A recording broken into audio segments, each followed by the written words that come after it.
The Protectors of the Wood Adventure Series, Episode number 111. Abby's father brings a mystery to his daughter. All things reach out for the sunlight,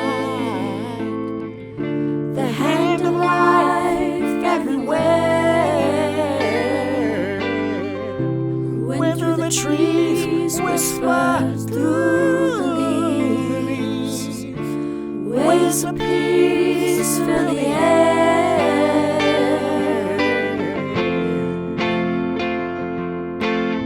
As Abby and Sonny talked about the past and the strange, sometimes traumatic history of Rivergate, Abby's father suddenly appeared from the uphill path. He was out of breath and carried a long staff wrapped in smooth, faded green cloth. Abby kept glancing at that thick pole now leaning up against the table. I recognize that old material. At least I think I do. Is that the mapstick? Dennis untied a few pieces of twine and slowly unrolled a long strip of velvet-like material. Well, well. Can I take a look at that? Dennis stood up, unraveled the cloth, and carefully handed the staff to Sonny. He received it in both hands and leaned over it, staring intently. Abby could not resist reaching out and gently touching the end closest to her. The surface was slightly rough, like very fine sandpaper. Up close in the shadow of her body, the blue glow seemed to increase. The carvings were deep and complex. A flood of memories from childhood poured into her mind. Why do you have it here today? I've never seen it out in public before. I need a chance to talk. Sorry to overwhelm you with this right away, but I must get it off my mind. It's been a couple of hard months. I've been sick, unsure of where my life was going, unsure of where you were. Everything seemed up in the air, and I found this. He touched the dark wood. Becoming a burden, like a heavy load on my back. It haunts me every day. You see, I have a responsibility, a promise I made to my father. Abby and Sonny waited in silence. You may remember things I told you when you were a child.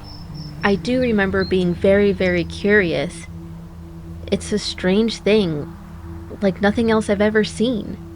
I asked you about it many times. Do you remember what I said? Well, your father gave it to you, and he got it from his father. And it's very old.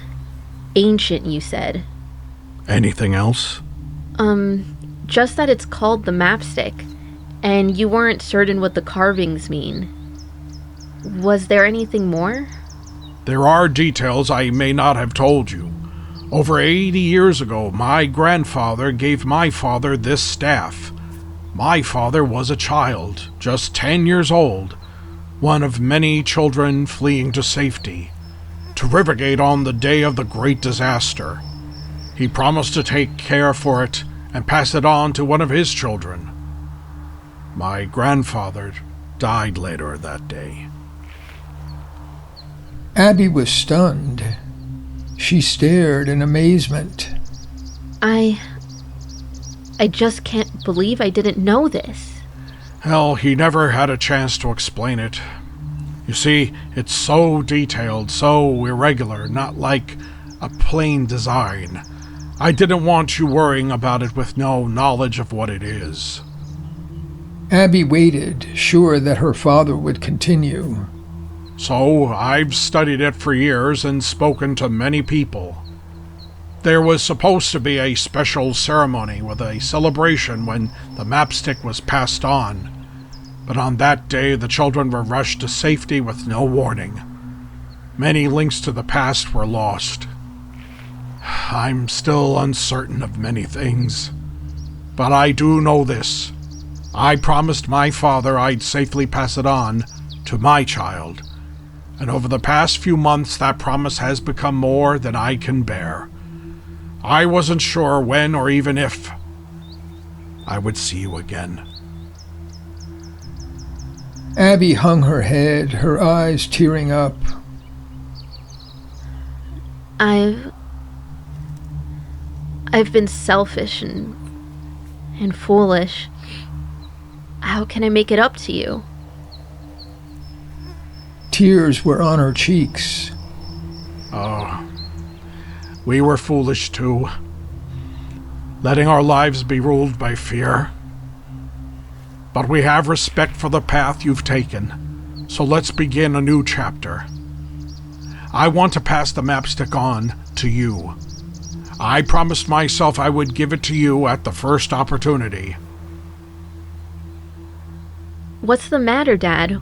Why so fast? Right at this moment? Oh, I've worried about this for years, feeling that I've let everyone down by having the staff without knowing its purpose. And now, I suppose you know I've had heart trouble. I have to set my life in order. But don't worry. I'm better, much better. I know you're the gardener for the church, and I'm already planning to visit and revive that ancient row of apple trees.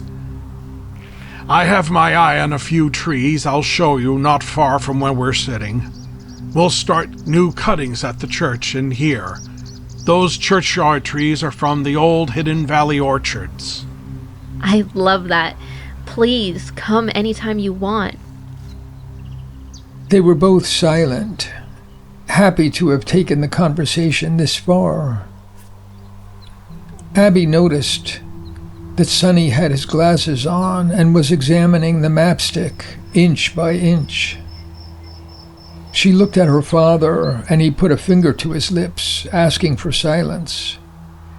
It appeared to be a sign of respect for Sonny, letting him concentrate fully on his task. And then he looked up. Oh, I'm sorry. I know you're waiting. You said your father called it the mapstick. Yes, he did. And he heard the name from his father? I'm sure he said so. Well, I knew your father and great-uncle very well. Both left their mark on this farm and then passed their job and their love of trees on to you. They gave you all they could, a gift that you have now passed on to your daughter. Don't blame them. And don't blame yourself, Dennis. Dennis' eyes teared up, but he did not speak. Much was lost in the disaster, and in many other ways this time has gone by. But I do recall them saying that your ancestors had a special function in ceremonies. Yes, an office or responsibility that was passed down since, well, we don't know when it all began. I'm curious, when you and your wife moved to the trailer park not long ago, and then when Junior drove you here, how did you pack the mapstick? I mean, did you carry it out in the open, or did you hide it in some way? I wrapped it in an ancient cloth, you see, but with more material. Then I surrounded it with garden tools, a few rakes and spades. Then I tied the bundle with rope and carried it like a long suitcase. Sonny nodded. Yes, well done, I hear you. He turned to Abby. Let me ask you to guard this, and guard it very carefully. Keep it a secret, in the safest place you can think of. It's an astonishing stroke of luck that it should appear now, at this moment, after all these years. One of us will have to make a full drawing of it in every detail. I've made many detailed drawings over the years. I'll give them to you and explain them as far as I can. But... She raised her hands for emphasis. Wait, but... I'm the last person who should be keeping this. My cottage at the church will probably be searched tonight. I gave my seeds to Reverend Tuck so they wouldn't be stolen. Men keep a watch on the churchyard night and day and follow me everywhere they can. Why? What reason could there be? What's going on here? Calm down. Calm down. Abby is more important than you realize. I'll explain when we have time. We expected this kind of scrutiny to begin sooner or later. We'll all have to make adjustments to cover our tracks, but right now, we'll concentrate on making a plan for the mapstick. Oh, I don't mean to create problems. I may be doing the wrong thing, but please understand. I know, inside myself, that Abby should have it. Yes, you're right to be passing it forward to Abby. Keep your vow and be confident. And we will help her in every way we can. But I have enough problems already. Why don't you keep it? I'm sure you've got safe places. You'll do a better job of discovering what it means than I will. Or give it to Wendy. She probably knows what it means. Hey, keep your voice down. Just slow down a bit. For now, we'll lock it in my seed room, and you can stay there with it tonight. We'll have time to think this through, okay? Sure. But what about tomorrow? And the next day? Let's pass it on to someone better equipped to guard and study this thing. Sonny looked at her carefully. Oh, I hear you, but you're too frantic to think properly right now. Dennis is doing his duty as your father. Would you respect him if he didn't? But neither your father nor I will force anything on you, okay? Abby began to reflect, staring aimlessly into space. If we take your father's words seriously, it seems that the mapstick is specifically intended for you. Can we just ignore the vow he made to his father?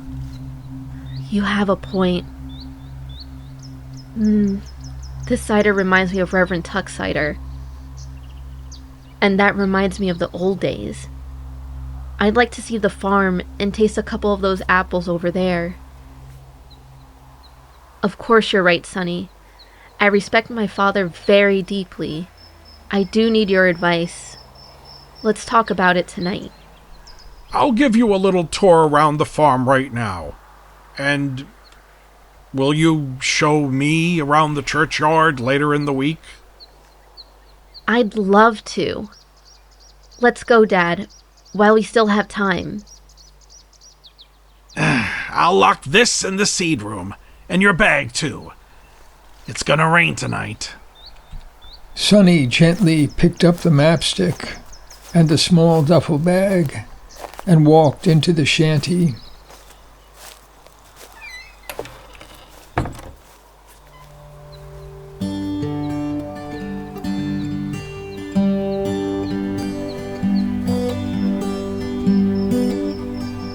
I've come a long way from my home in the sky, because I love this world with all of my might. So make it the best it can possibly be. That's my gift to you and your gift to me. Like an angel that comes and goes, the mystery sends me like a wind that blows. You can't see it, but it's here right now. You think I'm gone, but I'm with you now. This little house I've lived in so long, this lovely life where I belong. I'll miss you when I'm gone, but I'll be back when you hear this song. My work here is over now, but it all begins again Somehow I'm sad to see the time go by, but I'll be here again when I hear you cry.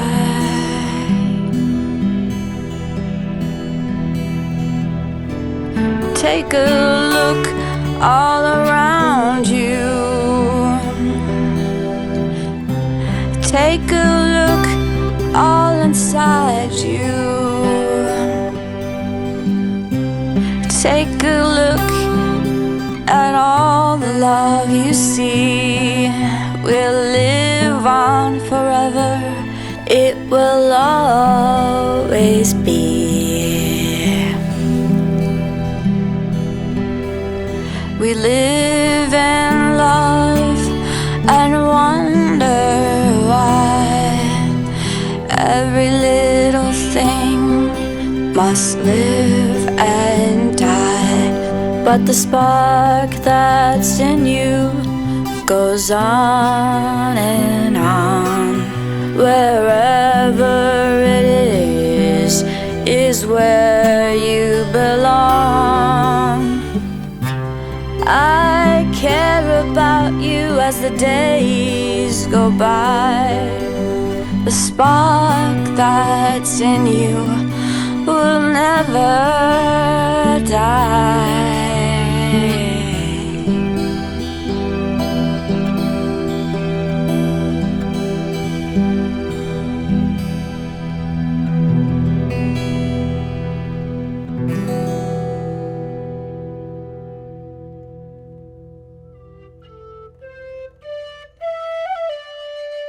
Thanks for listening to the Protectors of the Wood Adventure Series. Find all our projects on protectorsofthewood.com and support us on Patreon at Protectors of the Wood. And to all the eco warriors out there, remember that everyone can make a difference and every action counts.